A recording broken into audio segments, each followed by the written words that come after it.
Welcome to CAT Tutors. तो previous lecture जितने हमने किए हुए हैं उन सब में हमने पहले फर्स्ट स्टेप में मॉडल बनाना सीखा। मॉडल के बाद नेक्स्ट स्टेप में हमने लोडिंग डालना सीखी। लोडिंग के बाद हमने एनालिसिस किया, एनालिसिस के रिजल्ट को अंडरस्टैंड करना सीखा। तो आज आज जो हम सीखेंगे वो सीखेंगे डिज़ाइन। तो डिज़ाइन में सबसे पहला स्टेप क्या रहेगा कि आपको डिज़ाइन में जाना है। डिज़ाइन में जाने के बाद यहाँ पे एक ऑप्शन है concrete frame design. Concrete frame design पे आप जाओगे, यहाँ पे स्टार्ट डिज़ाइन चेक। ये कुछ टाइम लेगा और डिज़ाइन को चेक कर देगा। डिज़ाइन को चेक करने के बाद डिज़ाइन के रिजल्ट्स आ जाएंगे। सबसे पहले हम चेक करेंगे कि हमारा कोई मेंबर फेल तो नहीं हुआ है।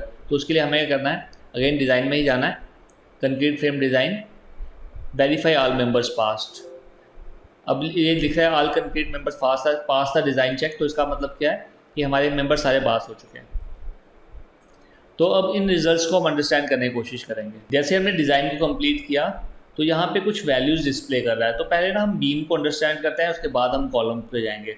तो हम प्लान व्यू में जाते हैं। प्लान व्यू में स्टोरी नंबर 3 पे चला जाता हूँ।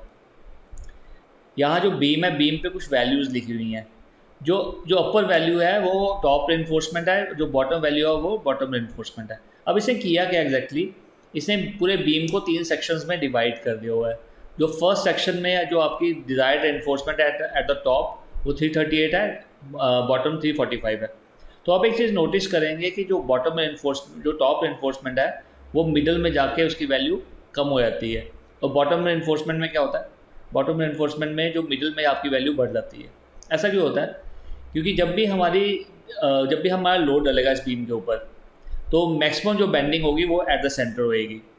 तो बॉटम बेंडिंग को काउंटर करने के लिए हमें बॉटम रेनफोर्समेंट देना पड़ता है। तो ऑब्वियसली हमारी बॉटम रेनफोर्समेंट में जो मिडिल वैल्यू होगी वो सबसे मैक्सिमम होगी।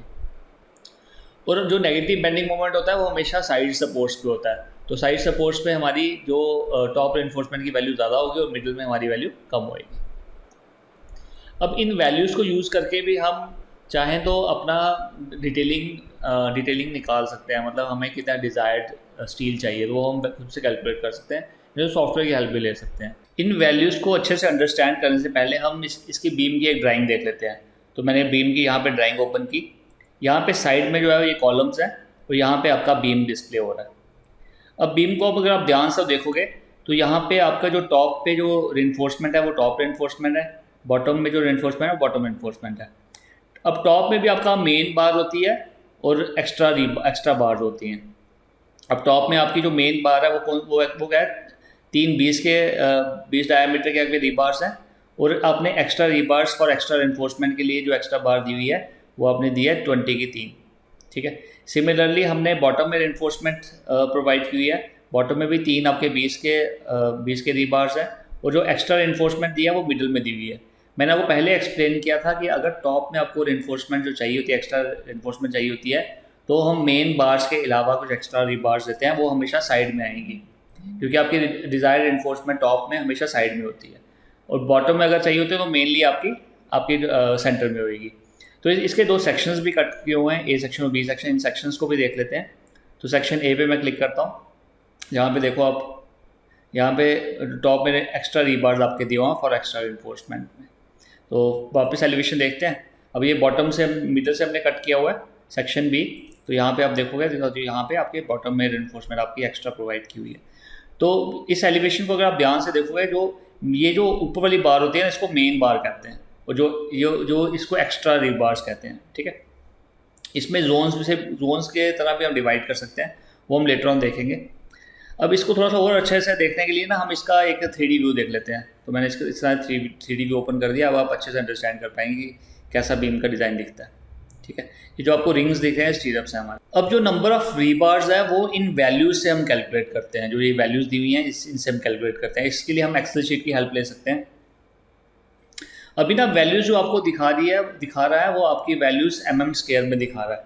तो ये आपकी top reinforcement in terms of mm square दिखा रहा है। ठीक है।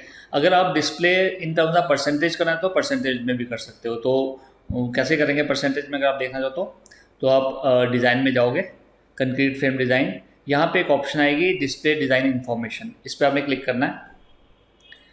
अभी हम लॉन्गिट्यूडनल एनफोर्समेंट देख रहे हैं। अगर हमें रीबार परसेंटेज देखनी है तो हम इसको अप्लाई करेंगे तो यहाँ पे इन टर्म्स ऑफ परसेंटेज दिखाएगा। ठीक है। अब ये परसेंटेज क्या है, टोटल स्टील का कितना परसेंट टॉप पे है, कितना परसेंट बॉटम पे है। सिमिलरली अगर आप शेयर इन्फोर्सिंग पे क्लिक करेंगे तो शेयर इन्फोर्समेंट की वैल्यू दिखाएगा in terms of mm square. तो फिलहाल हम पहले लॉन्गिट्यूडनल इन्फोर्समेंट फोकस करेंगे। तो आप चाहो तो रीबार परसेंटेज भी यूज़ कर सकते हो और लॉन्गिट्यूडनल इन्फोर्सिंग भी यूज़ कर सकते हो। तो मैं लॉन्गिट्यूडनल इन्फोर्सिंग यूज़ करने वाला हूँ, अप्लाई करके ओके कर लेते हैं। तो हम एक्सेल शीट में इन वैल्यूज़ को यूज़ करके हम अपना रीबार को डिज़ाइन कर सकते हैं, ठीक है। तो थोड़ा सा एक्सेल शीट में आपको बताने पर वाला हूँ, तो देख लीजिए अच्छे से। तो यहाँ पे हम क्या करने लगे हैं, सबसे पहला जो हम कॉलम डिफाइन करने लगे हैं वो रहेगा मेरा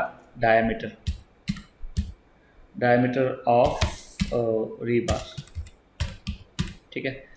जो नेक्स्ट रहेगा हमारा एरिया, ठीक है। तो नेक्स्ट रहेगा नंबर ऑफ रीबार, ठीक है। उसके बाद आएगा आपका टोटल एरिया। तो इस तरह से मैंने 4 कॉलम्स डिफाइन कर दिए हैं। अब मैं यहाँ पे ना परसेंटेज भी लिख देता हूँ, ठीक है। अगर आपने in terms of percentage calculate करना होगा तो हम वो भी कर पाएंगे, बाद में करते हैं इसको। तो डायमीटर में जो मेनली जो हमारे साइज होते हैं लॉन्गिट्यूडनल रिइंफोर्समेंट के लिए वो 12 mm डायर का मिनिमम जो साइज होता है वो 12 mm बार होता है। तो हम 12 मेंशन कर देते हैं यहाँ पे, ठीक है। 12 के हिसाब से हमारा एरिया कैसे कैलकुलेट होगा, अगर आप इसको रीबार को कट करेंगे तो उसका क्रॉस सेक्शन एरिया होता है वो सर्कुलर होता है। तो सर्कुलर क्रॉस सेक्शन एरिया का फार्मूला आपको पता है π/4d²। तो हम वो लिखने वाले हैं। तो फार्मूला मैं क्रिएट करने वाला हूँ, यहाँ पर मैं लिखूँगा = 3.14 into diameter again into diameter divided by 4। तो इस तरह से इसने रीबार का जो एरिया है वो कैलकुलेट कर लिया है, ठीक है। तो अब यहाँ पे हमारा टोटल एरिया आ जाएगा। टोटल एरिया हमें यहाँ से मिल जाएगा। टोटल एरिया हमारा डिजायर्ड कितना है अभी, अब हम टॉप इन्फोर्समेंट की बात कर रहे हैं, 338 है। तो यहाँ पे मैं मेंशन कर देता हूँ, यहाँ पे मैं लिख देता हूँ टोटल एरिया हमारा 338, ठीक है। तो अब हमें नंबर ऑफ रीबार्स कैसे मिलेंगे, इसको हम इक्वल टू करते हैं, ठीक है।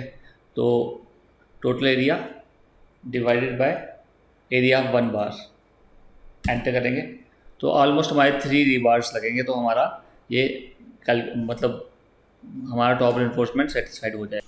तो detailing manually using Excel sheet कैसे बनाते हैं ये अपकमिंग लेक्चर्स में हम करेंगे। फिलहाल मैंने आपको थोड़ा सा आइडिया दे दिया कि कैसे ये होता है।